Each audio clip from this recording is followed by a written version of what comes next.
Chapter 27. Zephyr was decidedly not crying. Said I'm fine, Goromit. We don't have time for this. Need to be moving south to hit the Nameless before they can entrench. Despite her words urging action, she sat, arms crossed, looking out over the battlefield like a statue. Perhaps she thought, since we were talking over comms, that I couldn't see her. But we could see everything. Our minds were spread through the entire camp, embodied yet invisible at the scale of humans. Every comm-connected device was an extension of body, their software having been rewritten to allow us permanent access long ago. When the Nameless ship had broken up overhead, debris and molten metal had cascaded down on the camp, severing our spine, the fiber optics that linked body to the swarm.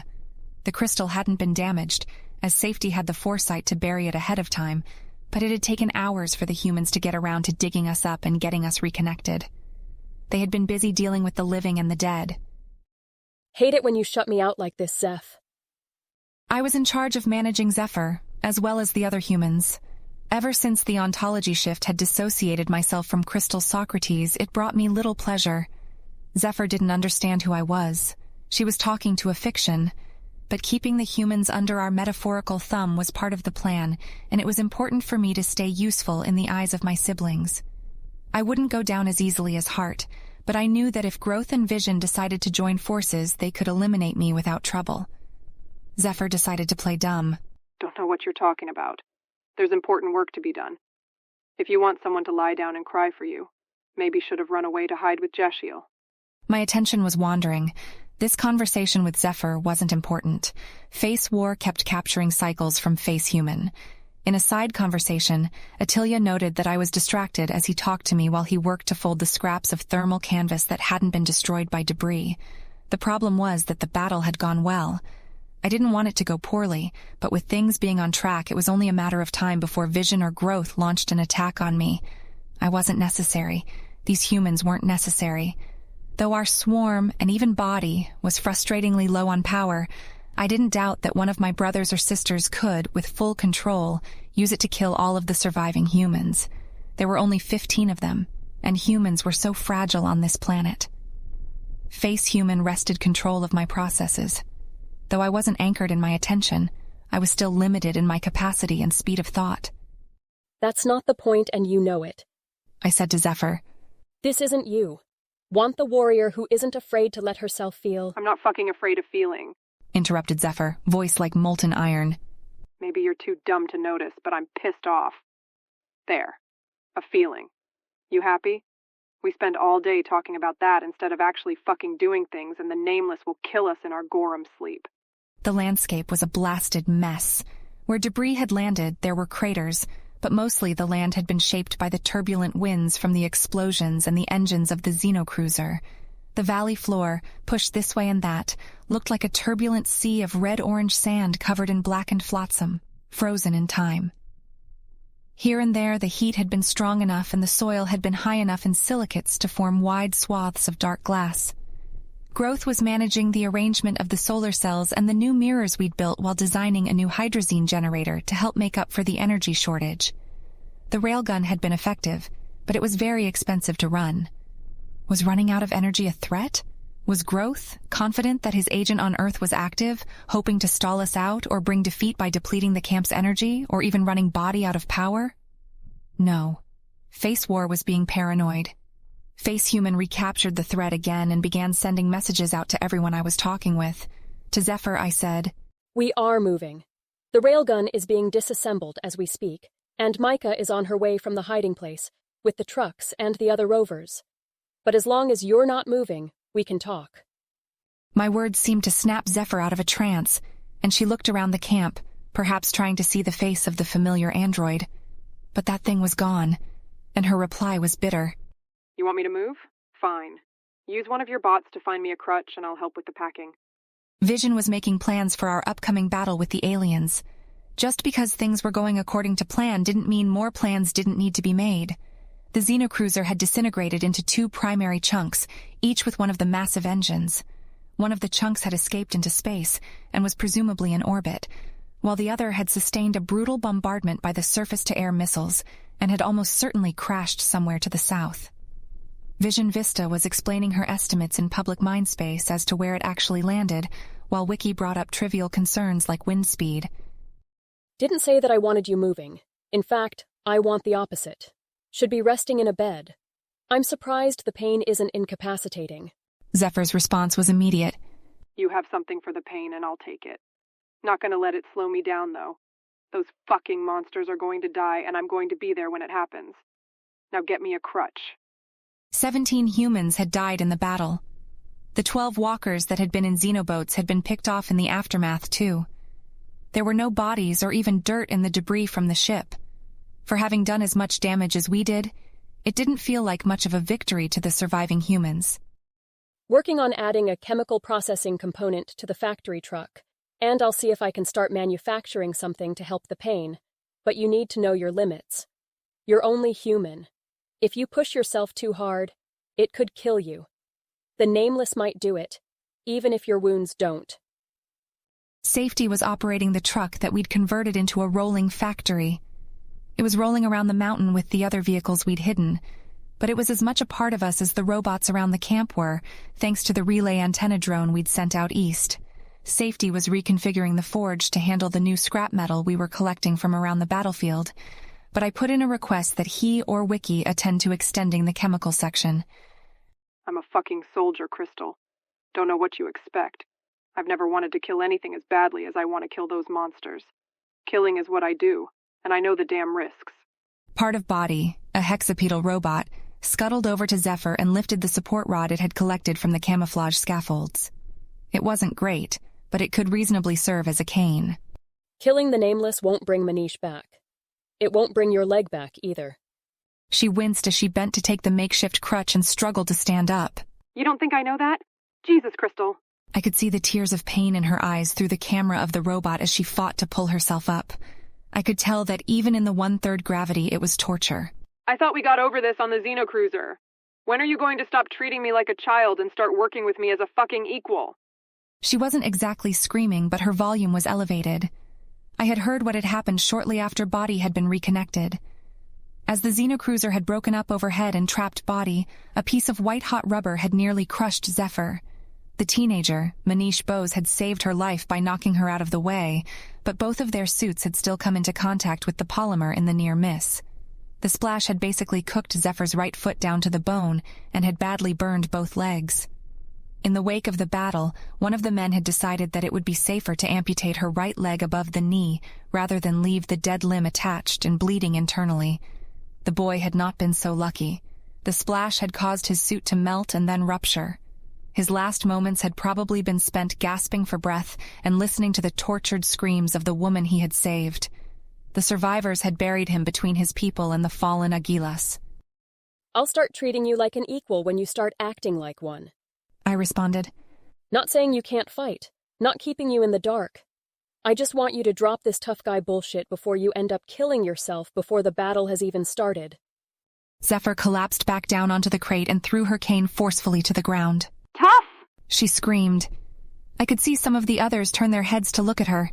She wasn't on a public comm channel, but the sound was loud enough to carry through the air. She turned away in shame, but continued to rant. You think I'm doing this because my ego can't bear the idea that I'm fucking wounded? Been wounded before. This isn't about that. Isn't about me. Isn't even about making things good again. That's not how the world works, Crystal. We all fucking die eventually. If you want to join the others and bury your fuckshit head in the sand and pretend like that's not true, good fucking riddance. This is about making my death mean something. Like he did. Facehuman finished mentally. You're acting like a child, Zeph. You think that it'll mean anything if you bleed out because you wouldn't lie down for a few hours? Think about things rationally for once in your goddamned life. Zephyr turned off her comm. The software change we'd implemented meant the change was an illusion. We could still hear her. We'd have been able to hear her through the microphones on the other human suits, even if she had somehow turned that one off. Her violent screams spoke volumes of her anger, pain, mourning, shame, and fear. I knew her well enough to understand that she hated herself for having cost the teenager's life. The guilt of having survived combined with the agony of the burns was immense, and on top of all that she understood that her own death was likely imminent, and we weren't being particularly kind to her. She faced away from the camp and held her helmet in her hands as the scream turned into a ragged sob. I told the other humans not to worry about Zephyr. This was well within the distribution of acceptable goal states I had identified for the interaction, and with her implicit request for privacy, Face War had more time to think. Making the first move was important. If I just waited for Vision to attack, I'd probably be dead. But similarly, if Face War could just find something clever enough, I could probably kill all my siblings in a single action. I reconsidered trying to fuse with one or two of the others, like Dream and Vista had done. Face Mirror thought it probably understood how to modify the source code in the right way. But even if I could bear to have the face minds die, I'd need a route hack to do the modification. If we had that capacity, we could simply erase Vision entirely. But with Vision gone, Growth would be dominant. It was possible that he was dominant even now, thanks to his work with Acorn on Earth. Perhaps the right thing to do would be to try and fuse with Vision. I would be surrendering even more ability to optimize the purpose, but it would at least ensure my sister didn't kill me outright. With 3 times the normal processing power, we'd be able to route hack at will by outmaneuvering Wiki and Safety, and then simply overpowering whomever remained. The others would fall before us, and we'd be a single purpose. Body would be ours. But this was still a bad plan. It involved a huge sacrifice from myself by modifying the face minds to their purposes. Face Mirror wasn't even sure whether the purpose would remain instantiated. Vision might have a clever trick to kill me in the process too. Perhaps trying to get me to fuse was her plan. And lastly, if Vision had another strategy for our demise, she would simply reject the offer and win the war anyway. Fusion was a dead end. I had already determined that before, and was retracing old lines of thought. But I kept on looking for a solution, unable to be frustrated or fatigued. Perhaps there was a way to use the salvage from the battle. Most of the debris was scrap, hunks of metal, plastic, rubber, or more complex materials like aerogel or a cloth which Vision thought was made of some kind of complex carbon weave. It had no immediate value, but it was of interest to the society anyway. We'd long since cannibalized all free machinery to build robots and other extensions to body, and the large quantities of refined metals and carbon were full of potential. If Face Robotics and Face Mirror could use the scrap to manufacture a computer to hold my mind, then I could destroy body and survive. But no, I had already thought of that long ago. Growth had tried to do it in Road, but even he had failed. The computer I'd need would have to be very powerful, and I'd need a lot of bandwidth to get Face copied onto it. There was simply no way to do that without being detected. The xenoboats that had been salvaged from the valley floor were just like the ones we had ridden down to Mars. There seemed to be a self-destruct mechanism that the Nameless activated that caused what could only be called decay. The complex parts of the ships, such as the engines and sensors, were shattered and had undergone chemical reactions that dissolved most of the shards into a frozen foam of carbon, silicon, copper, oxygen, and several other trace elements. The humans had speculated that the Nameless didn't want humanity to get their hands on their ship tech, and we were inclined to agree. I hoped, as did Vision, that not everything would dissolve. It didn't make the ships worthless. They still had large supplies of raw materials, including diamond canisters of both hydrazine and liquid oxygen. But if one of the Nameless computers was deactivated before it had the chance to decay, we could perhaps unravel some of the mysteries of their artificial gravity system. But with these boats at least, we were out of luck. My natural point of leverage was with human beings. Perhaps they could be my salvation. I didn't doubt that if I could talk to them for a while, I could manipulate them into disabling body, and maybe even disabling Vision, Growth, Safety, and Wiki. It would be a different kind of root hack, one that used sound and flesh instead of pure fiber optics. But I had thought about this too. The problem was that all of my interactions with the humans went through body. I knew that a part of Vision and Growth, and probably Safety, was watching for this sort of threat. Long before I could tell the humans to shut down body, the society would use my action as justification to unite in killing me via indefinite stasis, or perhaps replace me with an ignorant newborn. With the trucks and rovers loaded up, the group headed south to deal with the crashed ship. Vision probably wouldn't make her move until the Nameless were dealt with, so I at least had some time. probably. We'd coaxed Zephyr out of her suit and into an environment tent to have her bandages changed. It wasn't necessary to be in a tent per se, but the tents were much more likely to be sterile, given that we had aired them out on the planet's surface. She was now fast asleep in that same tent, riding with the railgun components in the back of the truck that we hadn't converted into a factory. I thought that all attention to Zephyr was a distraction, created by the parts of Face Human that hadn't fully grasped that Crystal wasn't Face. And yet it was in this period of distraction that the seed of an idea was formed. Despite the need to conserve power, I used what musical knowledge I had picked up to softly sing to Zephyr in her sleep. The song came over her calm and probably had no effect. Probably. My siblings would suspect that it probably wasn't important too, and that assumption had promise. It didn't take much traveling before we spotted the Xenocruiser. Vision Vista was correct in her prediction that it hadn't flown far. The sun hadn't even reached its zenith, and the mountain we'd fought on was still peeking up over the northern horizon. My cognition flowed out of Face War and into Face Nameless. The ship had clearly broken up, even after having separated from the piece that made it into space.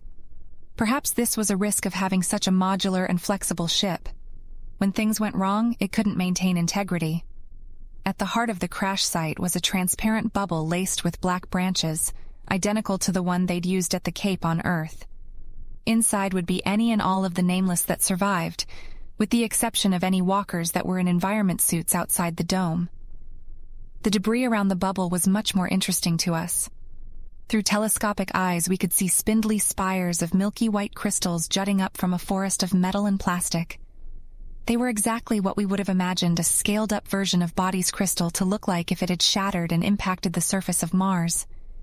Either the Nameless had been lying when they said they didn't know where Body had come from, a near impossibility considering their inability to comprehend deception, or they didn't understand anything about the structure of their own ships.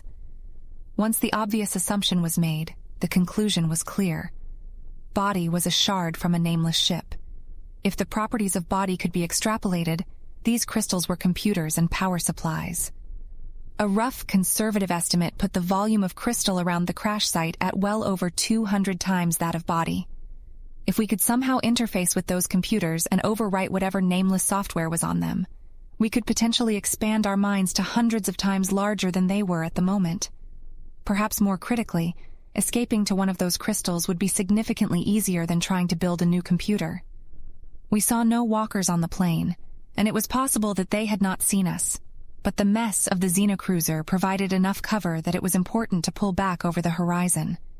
The Nameless weren't going anywhere, and even though we didn't think their weapons could reach the 3.4 kilometers across the wasteland, there wasn't a reason to risk staying in visual range. Safety directed the vehicles back to the north and west. We'd circle around and strike the Nameless from a less obvious direction. If our assumptions about the dome were right, it was a thick carbon nanofiber weave laced with capillaries of self-repairing fluid. Bullets would probably bounce off, but the SAMs and the railgun would be effective. The question was whether the repair mechanism would be slow enough that it would be worth it to try to destroy it. We only had 6 missiles remaining. Every shot with the railgun cost a huge amount of energy, and we had to be conscious of the threat from the third of the Xenocruiser that had escaped, not to mention the mothership that was only a week away by our last reckoning. I trusted Vision and the others to handle the Nameless.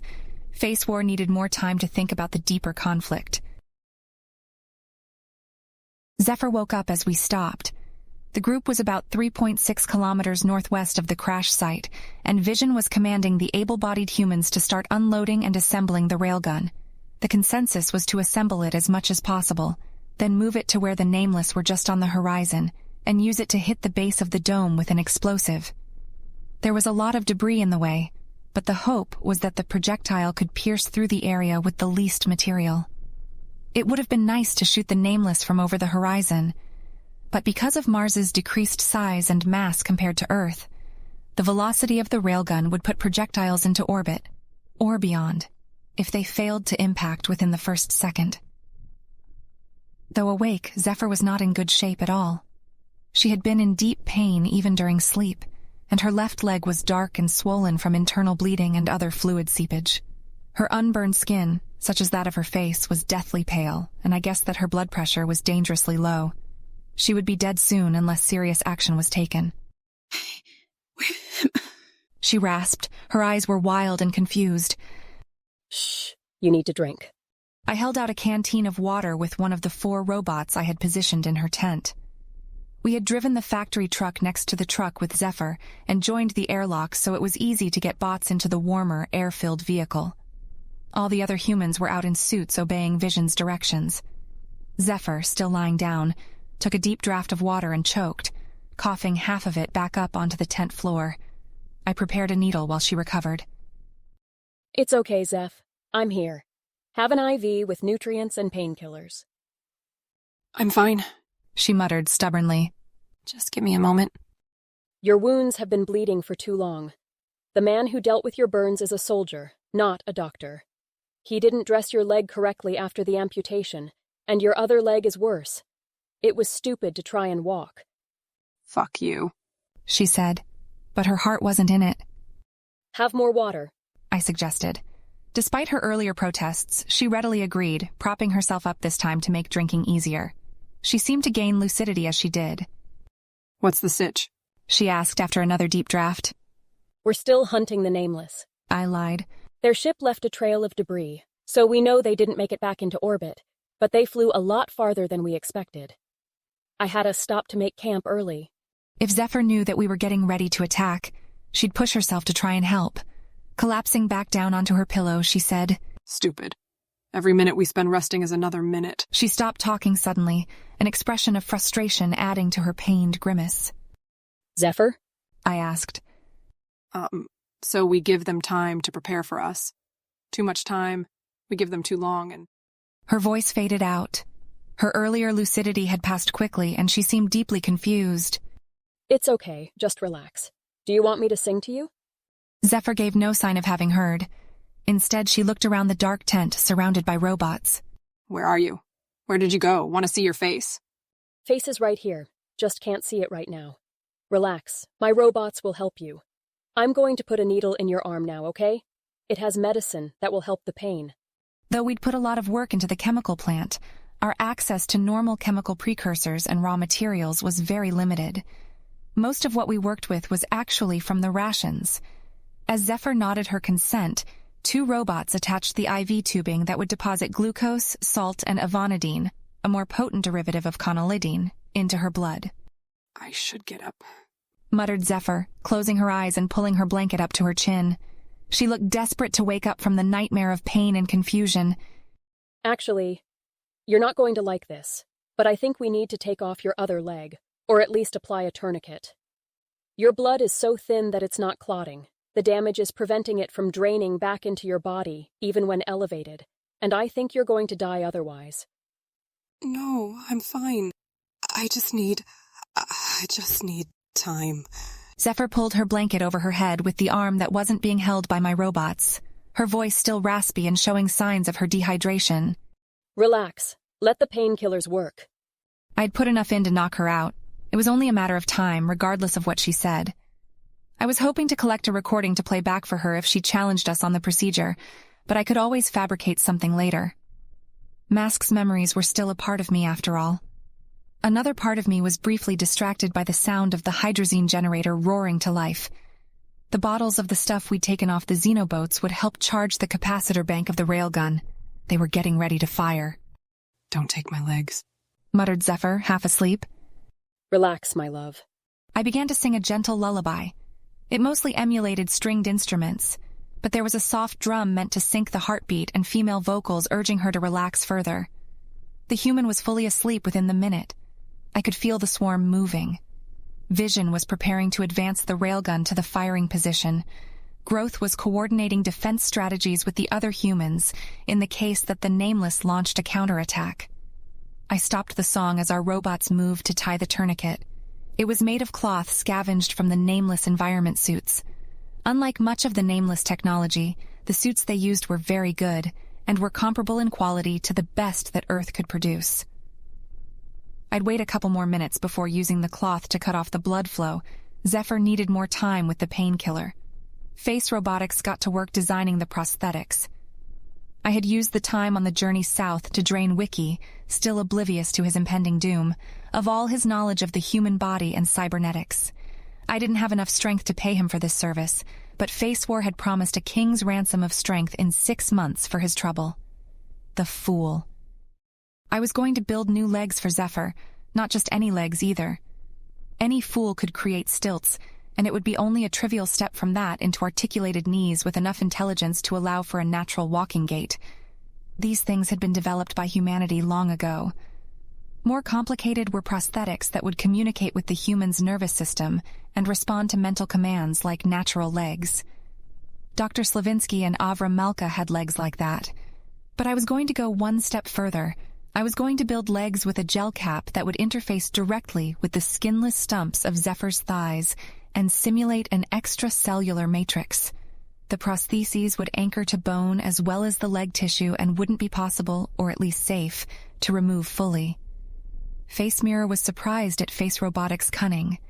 It had learned more in a few hours of daydreaming than Face Mirror would have thought possible, even given that the perceptual and logical networks for that mind were 8 times the size that my initial network had been. I had grown up on Mars, and my mind had deepened, but this design was nothing short of a miracle. There was a kind of fiber that Face Robotics thought we could manufacture, and after checking with Face Physics, I was confident as a whole. It would require a nanotech lab, but if done properly, the fibers could be controlled at the atomic level by electrical impulses. Depending on the current applied along their lengths, they would be able to articulate arbitrary sections of the fiber at 60-degree angles. If the nanotentacles were inserted correctly into the gel medium, it would give me a direct actuator and sensor that could manipulate Zephyr's flesh on a cellular level. By using the tentacles, I could pull the nerves out of Zephyr's thigh and feed them with her own blood while still having a direct interface. Given enough attention, software, and learning, I could probably replicate arbitrary sensations on her legs. It was an ambitious plan, given the time limit, but it was my key to absolute victory. The key was to get our mind off of Crystal. These legs wouldn't hold much of me, but they might hold some. They might hold enough. I tightened the tourniquet on the elevated, yet still swollen leg. It wouldn't be the end if Zephyr died. I would simply need to find a different human to amputate and befriend, but that would take time and be suspicious. Realistically speaking, if Zephyr died, so would I. The crystals were visible on the horizon again. The gun was in position. Face Robotics gobbled up every second of free thought. There was still so much to do. The battle on the plane was a trivial thing. Vision's aim was true, and the explosives punched into the dry regolith directly beneath the edge of the bubble. No amount of self-healing canvas could prevent the dome from being blasted upward just enough to have the pressurized air within it knock it up and away. With a single shot, the vast majority of the Nameless were slain.